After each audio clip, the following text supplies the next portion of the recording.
Guys, अंतर्राष्ट्रीय योग दिवस के उपलक्ष्य में आज चलते हैं उदयपुर की ऐसी फैमिली के पास जहां 7 वर्ष से लेकर 67 वर्ष तक के लोग अभी तक एक साथ योगा करते हैं।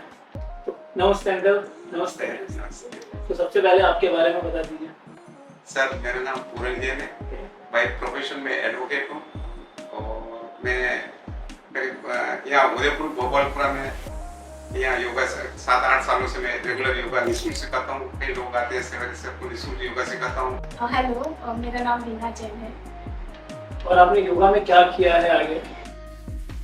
योगा में मैंने PGDY कोर्स किया हुआ है, साथ में ही मैंने ऋषिकेश से TTC 200 टीचर ट्रेनिंग कोर्स भी किया हुआ है और NNDY कोर्स 3.5 ईयर का है, naturopathy and diploma in yoga वो भी किया हुआ है।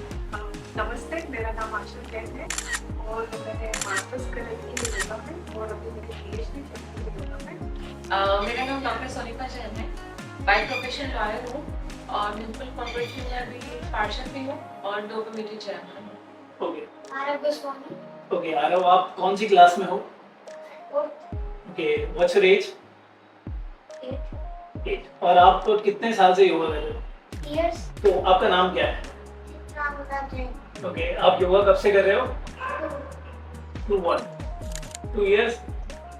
ओके, तो योगा में आपका फेवरेट आसन कौन सा है? और आपकी, मैंने सुना है कि आपकी पूरी फैमिली योगा करती है, बच्चों से लेके मतलब सब लोग योगा करते हैं, तो फिर उसके पीछे का क्या है? बस यही है कि मैंने योग के द्वारा मैंने देखा कि मतलब मैं बिल्कुल फिट हूँ। कई सारे मतलब मेरा एक बहुत बड़ा एक्सीडेंट हो गया था सर, आज से करीब 15 साल पहले। डॉक्टर ने कहा था कि तुम चल भी नहीं पाओगे मतलब लाइफ टाइम, और तुम लाइफ टाइम योगा नहीं कर पाओगे। लेकिन मेरे अंदर एक जुनून था और उस मतलब डॉक्टर के मना करने के बाद मैं बिल्कुल फिट हो गया। मैं चलने लग गया बिगड़ बैसाखी। डॉक्टर ने तो कहा था कि तुम बैसाखी सारे चलना पड़ेगा, वो करके सारा तुम और लाइफ टाइम तुम ऐसे ऐसे चलोगे। लेकिन वो सारी सिर्फ योग के अंदर मेरे को बहुत बड़ा विश्वास था। उस योग से मैंने उस सारी बीमारियों को मैंने भगा दिया। तब से मैंने लगा मेरे बच्चों को और पूरी मेरे बच्चों को ही क्यों नहीं, मतलब पूरे चाहता हूँ ये तो पूरे भारतवर्ष में हर बच्चा योग सीखे। योग के अंदर बहुत बड़ी ताकत है। और फिर मैंने मेरी फैमिली को भी प्रमोट किया। मेरे सारे बच्चे आज योग में बहुत कुछ आगे। बेटा भी है, वो भी योगा करता है, पत्नी भी योगा करती है और ये PhD कर रही है। आशा जैन ये PhD कर रही है और रीना जैन ये बहुत अच्छा योगा करती है। कई सारी योग क्लासेस, आशा योग क्लासेस लेती है। सोनिका योग का बहुत जबरदस्त प्रमोट करती है। सभी बच्चा बहुत छोटा था, ये तो 5 साल का था, तो इसके ऊपर से बुलेट मोटरसाइकिल ऊपर से निकल जाती थी इसके ऊपर से। हाँ, तो आप हमारी वीडियो के माध्यम से लोगों को क्या संदेश देना चाहते हैं योगा से रिलेटेड, और उनको क्या सजेस्ट करोगे कि आपको क्या क्या करना चाहिए योगा में? योग के द्वारा सारी बीमारियों को मिटाया जा सकता है। अगर योग करने वाला पुरुष कभी भी बीमार भी नहीं होगा और न कभी, अगर आप आधा घंटा या 1 घंटा नियमित रूप से अगर आप प्रतिदिन अगर आप योगा करते हैं तो आप कभी डॉक्टर के दर्शन लाइफ में कभी करने की जरूरत नहीं है। सबसे बड़ी बात है। और आप हमेशा आपके अंदर योग के माध्यम से आपके अंदर एक रोग प्रतिरोधक जो क्षमता होती है, वो पावर, वो एनर्जी होती है, वो कई गुना बढ़ जाती है। कोई भी बीमारी आपके ऊपर अटैक नहीं कर पाएगी कभी भी लाइफ में, जिंदगी में। आप हमेशा स्वस्थ रहेंगे, पॉजिटिव थिंकिंग रहेंगे, आप सकारात्मक सोच आपकी रहेगी, आपका चेहरा हमेशा हंसता हुआ मुस्कुराता हुआ रहेगा। आप हमेशा अपने परिवार के साथ में, पब्लिक के साथ में आप हर समय आप बिल्कुल स्वस्थ रहेंगे। हमने सुना है कि आपने भी बहुत लोगों का इलाज किया है योगा के थ्रू। जी, योग के द्वारा मैंने ऐसी कई सारी असाध्य बीमारियां जिनको कह दूं फॉरेन के डॉक्टर ने भी जिनको मना कर दिया था। यहाँ के एक बहुत बड़े डॉक्टर है, डॉक्टर सिमरोड करके जो हेड ऑफ है, उनकी मिसेज भी, और डॉक्टर सिमरोड बहुत बड़े हेड ऑफ रहे हैं। उनके पिताजी को कैंसर हो गया था, तो वो आज से करीबन 30 साल पहले मेरे पास गाँव में लेके आए थे और उनको मैंने योग के द्वारा उनका ट्रीटमेंट किया। उनका जो क्या डॉक्टर ने, अमेरिका के डॉक्टर ने बताया था कि ये ज्यादा से ज्यादा 6 महीने और जिंदा रहेंगे, लेकिन उसके बाद वो करीबन 12 साल तक जिंदा रहे योग के सिर्फ पावर ऑफ एनर्जी योगा से। और ऐसी कई सारी बीमारियां, जैसे एक बच्ची मेरे पास में आई थी जो बोल भी नहीं पाती थी, उसको फॉरेन के डॉक्टरों को भी बताया और कई सारे ट्रीटमेंट कर चुकी थी वो, लेकिन वो ठीक नहीं हो पाए थे। लेकिन मैं सिर्फ एक जो सिंहासन होता है योग के अंदर, और वो विधि का उसने 6 महीने तक किया और उसकी आवाज वापस आ गई। योगा ही मेडिटेशन का पार्ट है, मेडिटेशन ही योगा का पार्ट है। महर्षि पतंजलि ने योगा को 8 भागों में बांटा गया है। सबसे पहले 7वें नंबर पे आता है ध्यान। ध्यान आता है जिसको मेडिटेशन के नाम से जानते हैं। स्टार्टिंग में आता है यम, नियम, आसन, प्राणायाम, प्रत्याहार, धारणा, ध्यान 7 नंबर पे आता है, देन एंड में आता है समाधि। तो ये 8 मिलकर ही योग बनते हैं। तो केवल आसन या केवल प्राणायाम को ही आप पूरा योग नहीं कह सकते, ये 8 ही मिलाकर इक्वल्स टू योग होता है। आजकल लोग सोचते हैं आसन करने से हम फिजिकली फिट रहेंगे, लेकिन आसनास योगा करने से केवल फिजिकली फिट नहीं रहते हो आप, फिजिकल के साथ साथ मेंटल फिटनेस भी आती है और साथ ही साथ स्पिरिचुअलिटी भी आपके अंदर आती है, तीनों का डेवलपमेंट साथ में होता है। आपने कितने लोगों को योगा सिखाया है और उससे लोगों को कितने बेनिफिट्स हुए? आपका जो सवाल था कि मैंने कितने लोगों को सही किया है, उसमें बहुत सारे लोग हैं, जैसे काफ़ी लोग योगा करते हैं, लेकिन मैं सबसे लाइक डिजीज तो होती है, लेकिन मेरे लिए सबसे इम्पोर्टेंट था एक लेडी थी जो काफ़ी डिप्रेशन में थी। वो उठ भी नहीं पाती थी, अगर उनको लगता था मैं बैठ जाऊंगी तो मैं उठ नहीं पाऊंगी, उनमें से इतनी स्मेल आती थी और मुझे लगता था कि अगर मैं नहीं जाऊंगी तो इनका क्या होगा। मुझे लगता था कि मैं इनको ठीक कर पाऊंगी।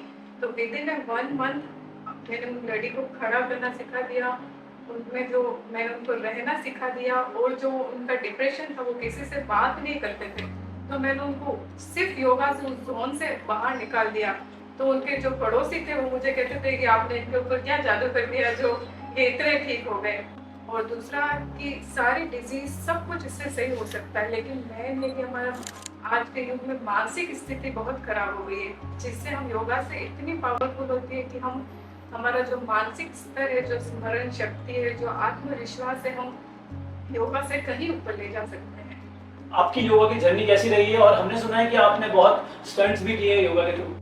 हाँ, मैं जब लाइक 3 इयर्स का था तब से पापा मुझे योगा करवा रहे हैं। लाइक जब मैं कुछ समझता भी नहीं था तब से मुझे पापा योगा करवा रहे हैं। जब मैं 3-4 साल का था तब मेरे ऊपर से पापा ने पहले साइकिल, मेरे चेस्ट से साइकिल निकालना स्टार्ट किया, साइकिल से बाइक पे आए, नॉर्मल बाइक, फिर उसके बाद बुलेट पे, और बुलेट पे भी लाइक 3 लोग बैठ के और मेरे चेस्ट से बाइक निकाल देते हैं जब मैं 4 या 5 इयर्स का था तब से। और स्टंट्स में बहुत सारे स्टंट्स कराए, जैसे एक बार इतना फियरलेस कर दिया था पापा ने मुझे योगा से कि एक बार मैं फर्स्ट फ्लोर पे खड़ा हुआ था और लाइक पापा नीचे कहीं जा रहे थे, तो मैंने पापा को बोला मुझे भी आना है, तो पापा ने बोला आजा, तो मैं फर्स्ट फ्लोर से जंप कर गया। इतना फियरलेस कर लिया था पापा ने योगा के थ्रू मुझे। और लाइक लाइफ में हम टैबलेट्स वगैरह भी नहीं लेते हैं, कितना भी कुछ भी बीमारी हो। अभी जब कोरोना आया था तब मुझे बहुत सीरियस कोरोना हो गया था, फिर भी हमने कोई टैबलेट नहीं ली, पापा ने योगा, सिर्फ योगा और आयुर्वेदिक से मुझे सही कर दिया।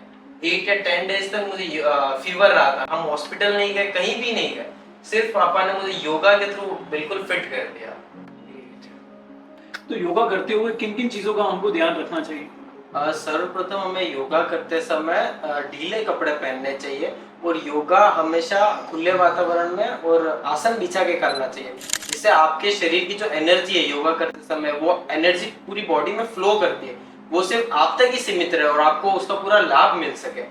योगा करने के लिए आप कभी भी योगा कर सकते हो और किसी भी एज का व्यक्ति योगा कर सकता है, छोटे बच्चे से लेके बड़े से बड़े बुजुर्ग तक सभी योगा कर सकते हैं। सबसे इम्पोर्टेंट ध्यान रखने वाली बात है इनहेल और एक्सहेल, वो सबसे जरूरी होता है। किस योगा में आपको कब इनहेल करना है और कब एक्सहेल करना है, सबसे इम्पोर्टेंट वो होता है। अगर आपको इसके बारे में पूर्ण जानकारी नहीं है तो आपको किसी योगा टीचर के पास जाके एक बार आपको योगा सीखना चाहिए और उसके बाद आप स्वयं उसको प्रैक्टिस कर सकते हैं, जिससे आपको उसका पूर्ण लाभ मिल सके। तो आपसे मेरा ये क्वेश्चन है कि जैसे लोग अभी सोचते हैं कि मैं बीमार होने के बाद ही एक्सरसाइज स्टार्ट करूंगा, योगा स्टार्ट करूंगा, मैं मोटा हूं तो ही मैं करूंगा, तो उसके बारे में आप लोगों को क्या संदेश देना चाहते हैं कि योगा पतले लोग को भी करना चाहिए और वेट मैटर नहीं करता? डेफिनेटली योगा, प्राणायाम, मेडिटेशन, ये ऐसी चीजें हैं जो ऐसा नहीं है कि आप मोटे हो तो ही आपको योगा करना है, या फिर जनरली लोग सोचते हैं कि चलो मैं तो पतला हूँ, मैं फिट हूँ तो मुझे योगा की आवश्यकता नहीं है। बट होता ये है योगा प्राणायाम, अगर आप फिट है, अगर आप योगा करते हैं तो डेफिनेटली वो आपको जो रोग आएंगे आपके पास, वो रोगों से आपको बचाएगा। और डेफिनेटली अगर आप बीमार हो या ऐसा कुछ आप योगा प्राणायाम करते हो तो निश्चित तौर पर आपको बहुत सी बीमारियों से दूर भी रखेगा। तो इट्स अ मिथ। और जनरली लोग ये भी सोचते हैं कि चलो मैं कल से योगा करूंगा, मैं कल से एक्सरसाइज करूंगा, तो वो कल कभी होता नहीं है। तो it is all about possible. लोग पूछते भी हैं कि योगा बहुत अच्छा होता है, योगा से ये होता है। जनरली हमने भी अभी डिस्कस किया था, हम ये बोलते हैं कि योगा से रोग भी जाते हैं, आप मानसिक स्तर पर भी स्मरण शक्ति सारी आपकी स्ट्रांग हो सकती है। बट मेन जो चीज होती है वो होती है कि आप उस औरत तक जाओगे कैसे। राइट, मैं कितना भी सोच लूं यहाँ पर बैठ के, अगर मैं योगा कर ही नहीं पा रही हूँ, तो मैनली ये जो सारी चीजें हैं आपकी जो इच्छा शक्ति है उस पर डिपेंड करती है कि आपकी इच्छा शक्ति, आपकी विल पावर कितनी स्ट्रांग है। उसके अकॉर्डिंगली आप चाहे योगा करो, प्राणायाम करो। ऐसा नहीं कि सिर्फ योगा ही है जो आपके जीवन में ये सारी पॉजिटिविटी, सारी चीजें लेके आ जाएगा। स्वस्थ आहार हो गया, आपका जो दिनचर्या है, वो सारी चीजें, सारा बहुत कुछ इफेक्ट करता है आपकी एक हेल्दी लाइफस्टाइल के लिए। तो definitely yoga is one of the part by which you can grow up yourself mentally, physically, in every manner. Thank you. आइए सभी मिलकर इस योग दिवस पर करते